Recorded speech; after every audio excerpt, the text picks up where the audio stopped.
Halo, Assalamualaikum warahmatullahi wabarakatuh. Teman-teman, bertemu lagi di Q&A session keempat. Terima kasih untuk teman-teman yang sudah mengirimkan pertanyaannya kemarin lewat box Q&A di Instastory. Dan tim Sally sudah memilih 10 pertanyaan yang dalam video ini akan Sally coba jawab. Menurut kakak, seorang pemimpin dinyatakan gagal itu menjadi seorang pemimpin jika apa? Seorang pemimpin dikatakan gagal ketika dengan kapasitas dan dengan wewenang yang dia punya sebagai seorang pemimpin tidak bisa melindungi, satu. Yang kedua, tidak bisa mengarahkan mereka yang ada di belakangnya untuk bisa maju ke depan. Ibaratnya gini teman-teman, ada satu kereta api yang terdiri dari beberapa gerbong. Di gerbong paling depan ada masinis yang mengendarai kereta api itu. Kita pasti akan sangat bergantung pada masinis itu, apakah kereta api itu akan berjalan dengan kecepatan 100 km per jam, 200 km per jam, atau akan berjalan dengan kecepatan 50 km per jam. Sangat tergantung pada kemampuan dan handalnya masinis dalam mengendarai kereta api.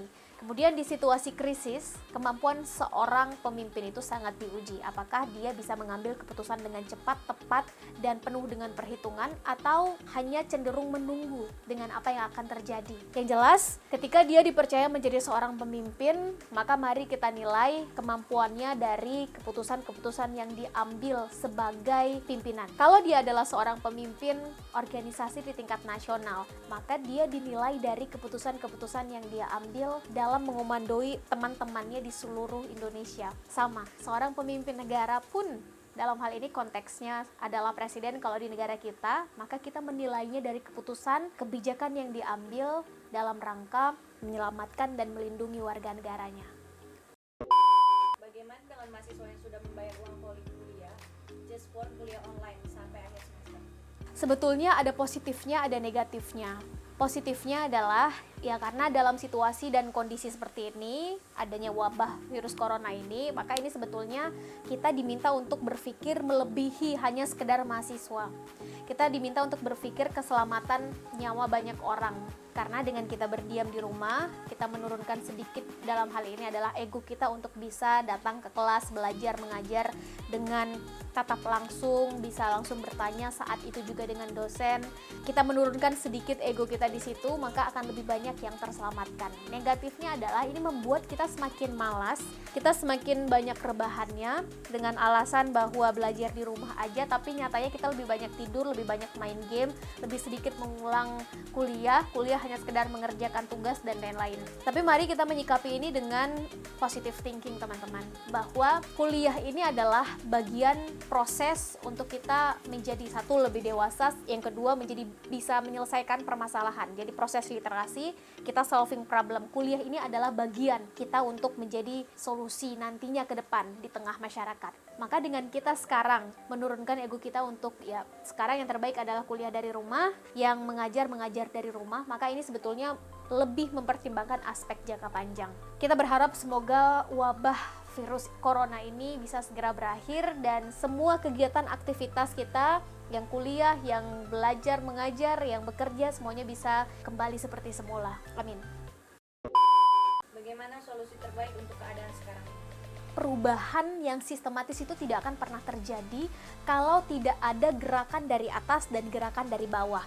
Kalau saya pribadi menyebutnya gerakan secara struktural dan secara kultural. Secara kultural kita bisa melihat masyarakat sudah banyak sekali melakukan pergerakan. Mulai dari lembaga sosial, masyarakat biasa, influencer, kemudian mahasiswa pun melakukan apa yang mereka bisa dengan mengumpulkan donasi, memberikan APD, masker, obat-obatan, termasuk mengampanyekan dan mengedukasi publik agar stay di rumah aja, tagar work from home, stay di rumah aja, belajar dari rumah, akhir-akhir ini menjadi trending.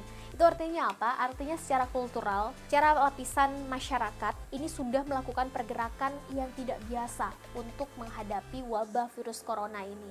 Karena kita harus sadari bahwa wabah ini baru, dan kita semua belum terbiasa dengan ini, sehingga langkah-langkah tindakan-tindakan yang harus kita lakukan juga bukan langkah tindakan yang biasa-biasa saja, harus yang luar biasa. Tapi tidak cukup hanya sekedar pergerakan kultural, harus ada juga gerakan secara struktural yang tegas dan dengan disiplin yang tinggi. Secara struktural ini artinya adalah dari atas, dari pimpinan. Dalam hal ini adalah pemerintah. Bagaimana langkah antisipatif dari pemerintah agar wabah atau virus ini tidak semakin meluas penyebarannya? Bagaimana langkah dan kebijakan pemerintah agar virus ini semakin kecil, warga masyarakat yang akhirnya kena dengan virus ini yang berpotensi untuk meninggal pada akhirnya juga semakin kecil. Langkah struktural ini hanya ada di pemerintah, bukan lagi di kultural masyarakat. Sehingga dari pemerintah harus menetapkan kebijakan yang tegas dan dengan disiplin tinggi. Dari masyarakat juga menyambut semua kebijakan itu dengan penuh disiplin. Kalau misalnya dibilang stay di rumah aja, kita stay di rumah aja. Kalau dibilang belajar, bekerja dari rumah, kita ikuti belajar dan bekerja dari rumah.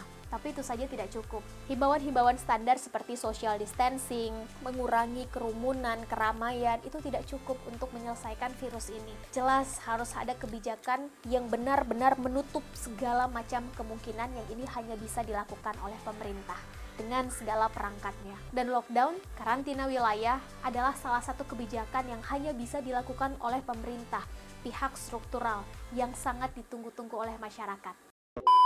Sebagai anak muda, selain rebahan, apa yang kita bisa lakukan untuk bantu negeri kita saat ini?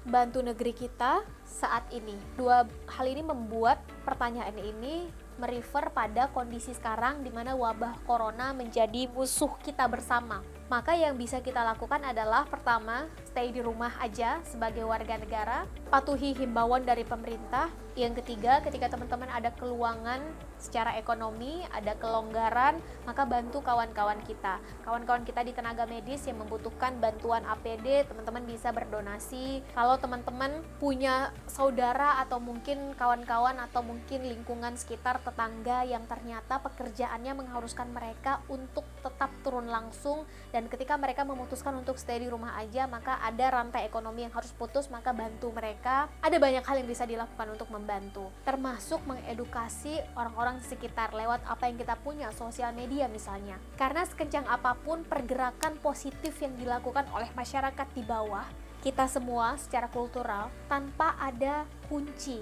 dari struktural, dari pemerintah, maka ini semua akan nothing, ini semua akan sama saja. Kita semua diam di rumah, kita semua tidak kemana-mana, kita semua berusaha untuk mendonasikan apa yang kita bisa, berikan APD, berikan obat-obatan, berikan masker. Beberapa teman ada yang berinisiatif untuk menyebar chamber disinfektan di beberapa titik dan lain-lain. Tapi ternyata pintunya tetap dibuka, gerbangnya tetap dibuka, sehingga virus ini tetap akan bergerak dari luar daerah ke dalam daerah, atau bahkan dari luar negeri ke dalam negeri. Ini kan sama saja.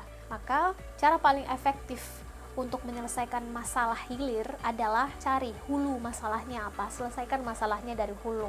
Cara terbaik untuk menyelesaikan masalah yang sudah sampai ada asapnya, maka temukan apinya, karena asap pasti ada karena ada api. Jangan fokus pada asapnya, temukan apinya, padamkan apinya, maka asapnya pelan-pelan juga akan bisa kita hilangkan. Nah, untuk teman-teman yang stay di rumah aja, ada banyak banget alternatif kegiatan positif yang bisa teman-teman lakukan. Mulai dari melihat lagi buku-buku yang selama ini hanya tergeletak sampai berdebu tidak teman-teman baca, bisa mulai teman-teman buka kembali. Masak, olahraga di rumah aja, ngerjain tugas-tugas kuliah bisa juga, atau selama ini yang jarang menyapa keluarga-keluarga jauhnya, bisa mulai menyapa kembali meskipun hanya lewat telepon atau video call. Yang jelas ini bisa meningkatkan atau mempererat silaturahim kita. Untuk teman-teman yang sudah melakukan semuanya, bisa mencoba mengikuti kelas-kelas online yang akhir-akhir ini sudah banyak dibuka sebagai alternatif kita untuk saling belajar, saling bertukar pikiran, saling berbagi informasi. Yang jelas teman-teman, stay di rumah aja bukan berarti tidak produktif. Stay di rumah aja bukan berarti menambah jam tidur dan rebahan. Stay di rumah aja justru membuat kita semakin menjadi bagian dari solusi, semakin berperan. Kak, bagaimana menanggapi orang yang menganggap bahwa corona itu adalah hal yang remeh? Sebetulnya kita tidak bisa mengatur pikiran orang apakah dia mau menganggap ini remeh atau dia menganggap ini penting. Yang jelas, kita melakukan upaya sesuai dengan tupoksi dan kapasitas kita. Kalau yang bisa kita lakukan adalah dengan memberikan informasi-informasi yang fakta-fakta, data-data yang berkaitan dengan penyebaran virus corona, dampak virus corona, dan lain-lain, maka berikan itu, sampaikan itu. Kalau kita bisa untuk ngasih tahu ke dia secara langsung, sampaikan. Kalau kita bisa mengajak dia untuk sama-sama cuci tangan misalnya, sampaikan. Yang jelas, hal terbaik untuk bisa mengajak orang lain untuk berpikiran sama dengan kita adalah, pertama sekali adalah contohkan. Contohkan apa yang seharusnya dilakukan. Stay di rumah, teman-teman stay di rumah aja. Teman-teman harus menjaga kebersihan lingkungan, diri, cuci tangan, contohkan. Teman-teman tunjukkan bahwa di rumah ada banyak hal yang bisa kita lakukan, bahwa dengan di rumah aja kita menjadi bagian dari penyelesaian, bahwa dengan di rumah aja kita memberi sedikit kontribusi. Tunjukkan itu, karena do and give the best now is not enough. Kita harus show, kita harus tunjukkan. Dan untuk orang-orang tipikal seperti ini, maka tunjukkan ke dia data, fakta, dan realitas yang harus dilakukan. Menurut Anda, apa dampak ke depan jika tidak dilakukan lockdown sampai saat ini? Resiko terbesarnya ada dua. Satu, secara ekonomi kita semakin defisit dan semakin besar defisitnya. Yang kedua, keselamatan warga negara. Semakin banyak orang yang terjangkit virus ini dan pada akhirnya menyebabkan kematian. Semakin banyak orang yang terpapar dengan resiko-resiko kematian di belakangnya. Ya, itu dia tadi Q&A session 4. Terima kasih untuk semua penanya dan terima kasih juga untuk penanya yang sudah terpilih beberapa pertanyaan oleh tim Sherly, dan dalam video ini saya dijawab. Yang jelas, kalau dilihat dari jenis pertanyaannya tadi bisa dilihat bahwa 3/4 dari pertanyaan adalah tentang corona, dampak dari lockdown, tips produktif ketika stay di rumah aja, yang semua itu berkaitan dengan corona. Kita semua berdoa agar penyebaran wabah virus ini semakin mengecil dan virus ini segera selesai sehingga kita bisa kembali beraktivitas normal, bisa kembali pada kehidupan seperti yang sebelumnya. Tetap produktif teman-teman yang stay di rumah aja. Untuk teman-teman yang belum bisa di rumah aja karena alasan pekerjaan dan karena alasan ekonomi, salam hormat saya, salam respect saya kepada seluruh relawan dan para korban semuanya. Kalian semua adalah pahlawan. Terima kasih teman-teman, sampai bertemu di video Q&A session selanjutnya. Assalamualaikum warahmatullahi wabarakatuh.